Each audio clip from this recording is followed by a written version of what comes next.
Ever had the feeling that you knew what someone was going to say just before he said it? Or have you ever walked into a strange room and had the sensation that you'd been there before? Well, if you have, you've taken a small step beyond. Now watch a giant step.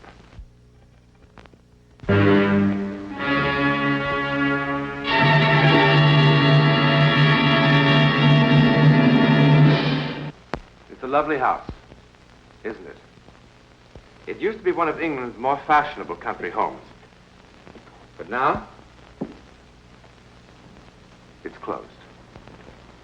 Not for rent, not for sale. It's just closed.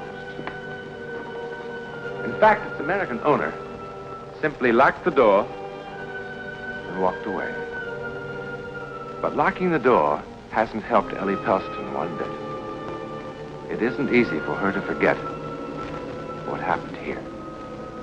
It all began, normally enough, with the arrival of the first weekend guest. Good afternoon, sir. Good afternoon.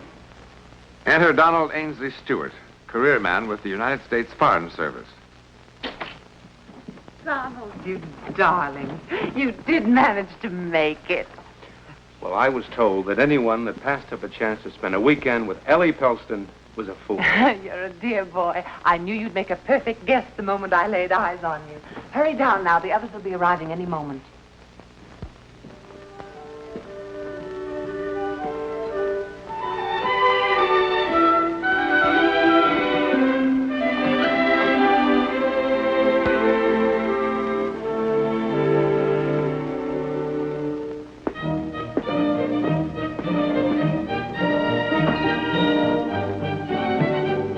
May I help you unpack, sir? No, thank you. Can I get anything for you, sir? No, thanks.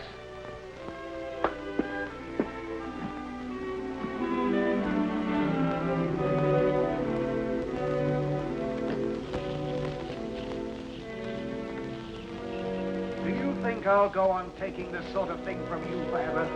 You won't have to ever again. What are you talking about? Can't you see? It's plain enough. I'm packing.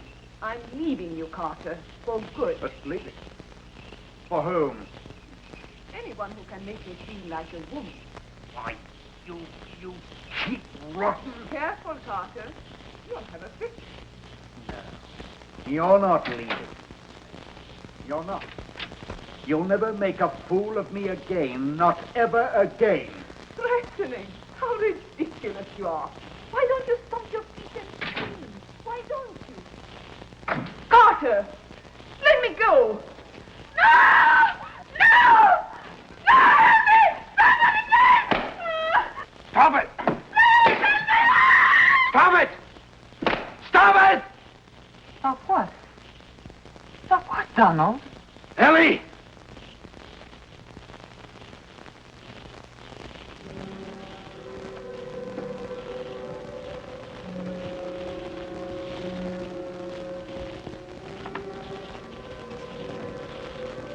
Donald? It's impossible.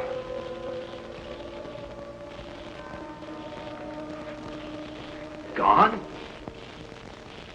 Donald, who's gone? They were here. They were.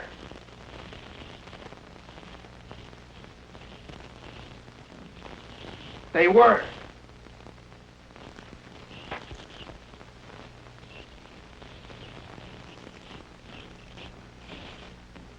Who was here? I don't understand. Donald, are you all right? Ellie.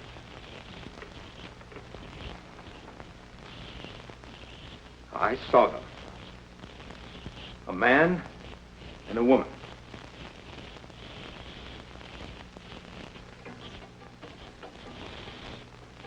Ellie killed her with this.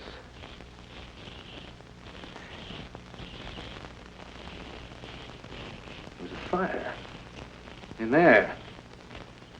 That lamp was on. Donald, you're not serious.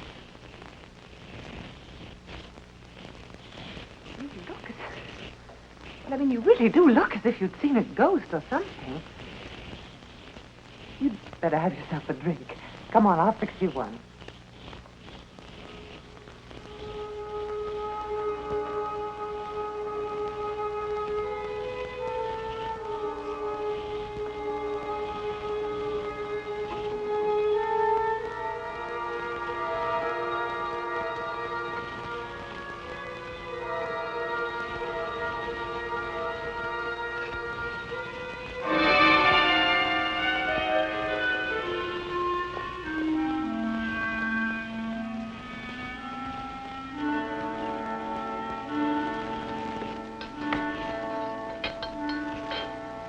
This will fix you up.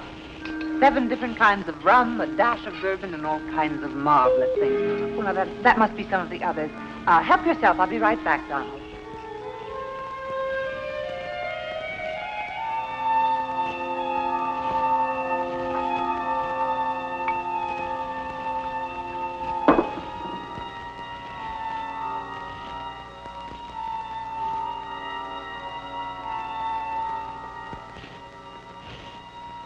I'll have one, too.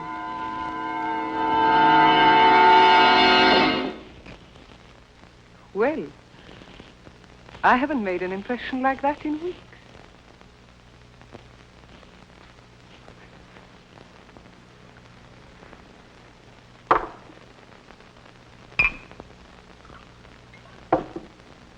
Here, your need seems to be even greater than mine.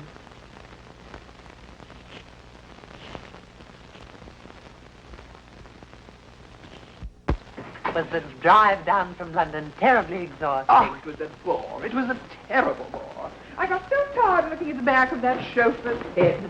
Every place we go with Julian, we always have to drive. Just once I would like to be able to go by train. The car's quicker. Oh, the car is quicker. And if I say I'd like to go by aeroplane? The car's more comfortable. You see, he's stubborn. With Julian, every day has to be like yesterday. When you discover the best way to do a thing, it's foolish to change. None of you know my new friend, Donald Stewart. We must all be especially nice to Donald. This is his first time in England. He's to be attached to the American consulate here. Donald, this is Hermione and Julian Morley. How do you do? How do you do? How do you do? How do you do? And this lovely young thing is Claire Seymour. That is the secret of Ellie's success with people. Flattery rolls from her tongue as naturally as breathing. I thought she was just being accurate. There is no question that you're in the right line of work. Excuse me a moment. I have to talk to Isabella about dinner. When?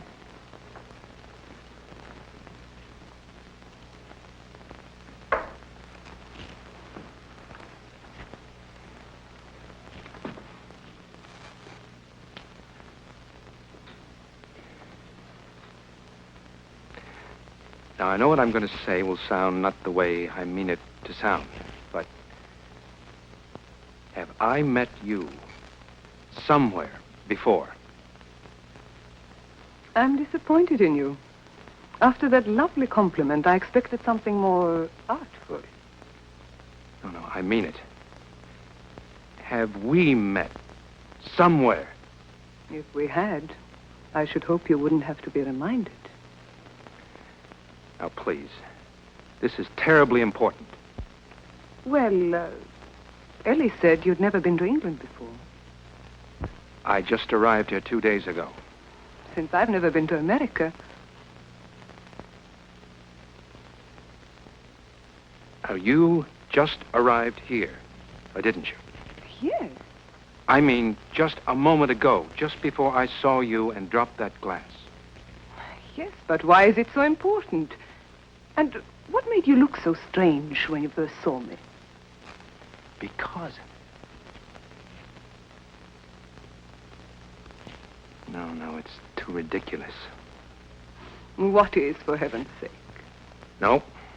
Now, you've just met me. And if I told you what I have just seen, you would know that I was a complete fool. Try me. Perhaps after I've known you for a while. I hope that won't take too long, Donald. I don't quite know what to make of you, but your approach is certainly intriguing. On the contrary, I find it quite obvious and rather disgusting. You always put things so delicately, Carter. Meet my boor of a husband, Donald.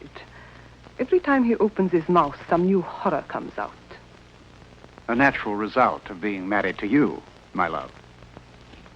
Carter, how nice to see you. But Claire said you weren't coming. I couldn't bear to spend a whole weekend separated from my loving wife. And I was so looking forward to a pleasant weekend. I'm sure. That's why I changed my mind. You see how it is. Mrs. Stewart is a friend of Ellie. We only met 2 minutes ago. Oh, I'm sure that won't handicap you, my dear. Ellie, which room is it? I'd like to clean up. Your usual. Which room is it? The Seymour's room? Is it the one across from mine? Well, yes, as a matter of fact. Claire, come upstairs. I want to talk to you. I have heard everything you have to say. Too many times. Oh. Would you rather I went into it right now? Right here? No. I see no reason to bore everyone. Good afternoon, Carter. Oh, hello. Hello, Julian. Hello. I think I'll finish unpacking. Dinner's at 8, Donald. Oh, by the way, we make it a custom of dressing here for dinner on weekends. I hope you don't mind. Makes it more of an occasion somehow. Not at all. Dress for dinner. It means that Claire and her husband will be in dinner clothes. Yes.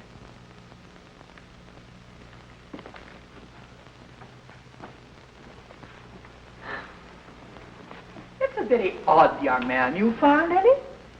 Yes. Isn't he?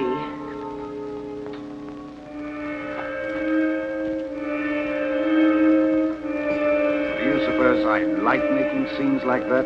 I hope you don't do it for my amusement. Oh, Claire, please. I can't take any more today. All right, darling. Let's forget it. Are you lost? Well, I realize how this must look, but I was just trying... Really?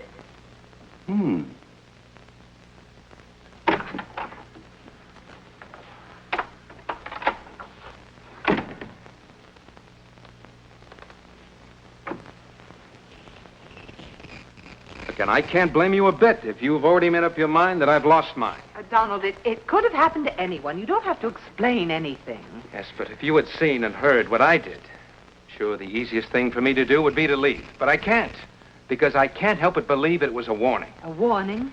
What I saw up there this afternoon in that room, I saw Carter Seymour murdering Claire. You saw it, Donald? Yes, I saw it. I saw it, and I heard it. Donald, it's easy to understand how you might get such a notion. They do fight quite a bit. But they've been married for 6 years, and it's always been like that. They really adore each other. It's their private kind of lovemaking. It's really, everyone knows, quite harmless. How could I have seen and heard what I did before I ever met them? Before they even arrived? How could I have seen them in that room while they were still miles from here? Well, look, I know how this sounds, because if I heard what I'm telling you about, I'd call a doctor. And now you believe that what you saw really will happen? Oh, no, I don't. I don't believe that. I can't. How can I believe such a thing? But I know it. Just the same. What do you want me to do? I don't know. I don't know what anyone can do. Change rooms, separate them, I don't know. you had experiences like this before, Donald? I mean, I know a lot of hostesses who'd welcome the addition of a few ghosts to lend a bit of interest to an otherwise dull establishment, but believe me, You still think I've lost my mind, haven't you? No. I wouldn't put it that strongly. Well, if you insist on making an issue of this thing, I do have my other guests to consider. Dying for a drink. Martinis? Excellent idea. Stuart, I want to apologize for... Your dress. You've got that look on your face again. It's the same one, the one I saw before, on her. On who?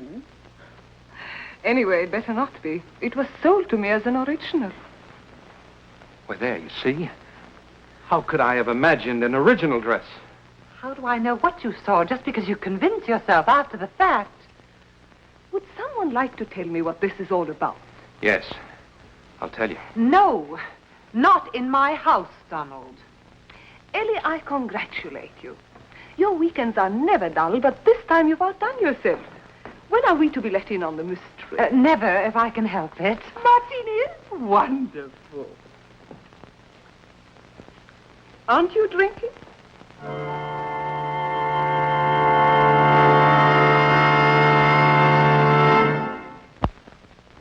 Carter, can't you ever say anything nice about anyone? Not if I can help it. You know, you used to be such a nice little boy, but you've grown into such an unpleasant young man. I think Marie's a lovely child, Carter. Lovely. Oh, she's pretty enough, but she'll never be able to stand Bernard's pace for long. I give them 2 months, maybe 3. She'll soon begin looking for a man closer to her own age. They're not even married yet, and you have them in the divorce court. It's inevitable. Oh, there you are, you see, Carter. You're so bitter. I don't know whether he's bitter or just a bore. Oh, I'm so glad to see you awake for once, Julian. How are things at the plant, Carter? Are your difficulties with the supplier at an end? Yes, we've come to terms. I must talk to you alone. Go ahead, talk. No, not here. We're still competing. I've got to talk to you alone. Perhaps you'd like to see me alone, Stuart. Oh, Carter, for heaven's sake. No, it really isn't the sort of thing that you're thinking. No. Well, just what sort of thing is it? Well, go on, Stuart. Why don't you explain it to everybody? I'm sure they'd be very interested. Just look at their faces. Ugh. See, if I told you now, you'd only misinterpret. No, that's not likely. Where Claire is concerned, there's not much possibility of misinterpretation. Now, 6 years of marriage have taught me what to expect. Do shut up, Carter. Ellie, are we going to play bridge tonight? Of course. You know Julian and Hermione live for their bridge.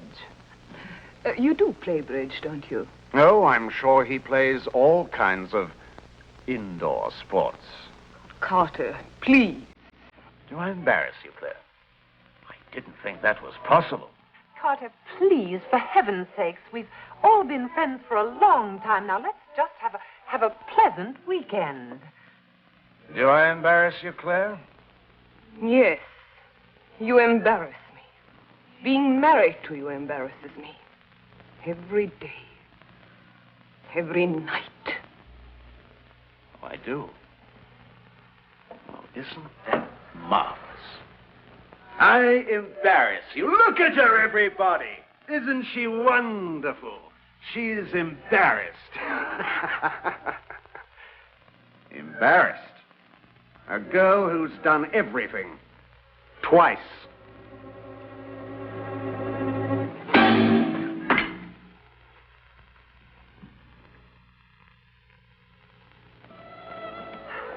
One spade. 3 cards. Pass. 5 clubs. Ah. Perhaps. Pass.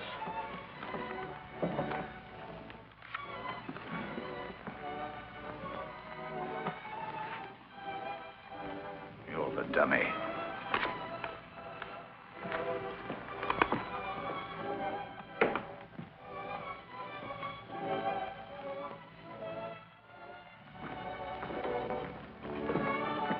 Mr. Stewart, you are the dummy. Oh, I'm sorry. Will you excuse me?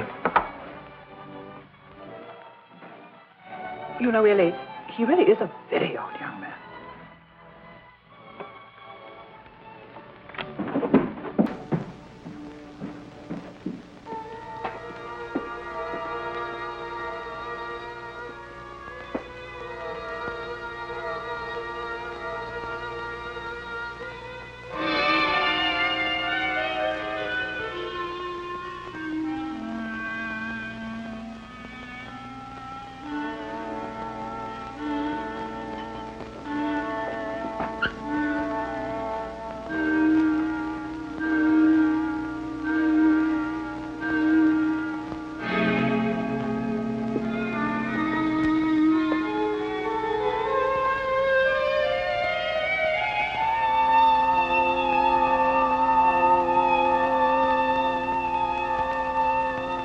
You'll never make a fool of me again, not ever again.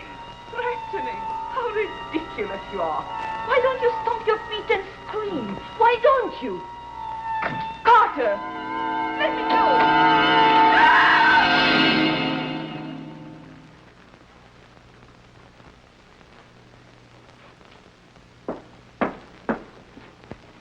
Now, wait. Sir? With the Seymours. Where are they? Mr. and Mrs. Seymour? Oh, they've gone, sir. They've gone. Yes, sir. Well, they can't have. Well, they have, sir. When did they leave? Just now. Oh, and they said to give Mrs. Pelston their regrets, that they're not fit company for anyone right now.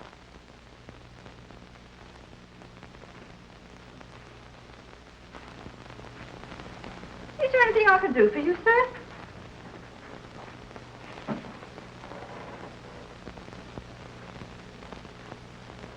They didn't even light the fire. What's that you said, sir? It was nothing. It was nothing. Nothing? So it seemed. Then.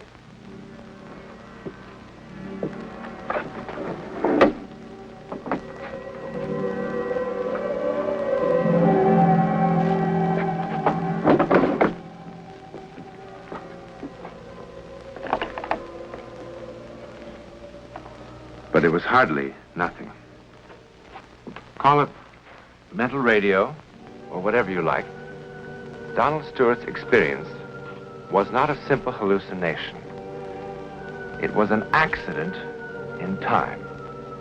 Somehow, his mental radio had tuned into sights and sounds of the future. Sights and sounds that for some people, in some rare situations, seemed to repeat over and over again, from the past or the future, like an echo in the corridor of time. What Donald Stewart saw and heard did happen, just as he had seen it and heard it, in the same room, on that same September weekend, but a year later. Unfortunately, on the actual and fatal weekend, he was not there to interfere with fate. Now, perhaps as many believe, fate is inexorable, and nothing and no one can change it. Or perhaps not. In a moment, a preview about next week's One Step Beyond. Next week, and every week, we'll be bringing you the personal records of the rarest kind of human experience. Man's adventure in the world of the unknown, that mysterious psychic world beyond our five senses. This is your invitation to take with us that astonishing one step beyond.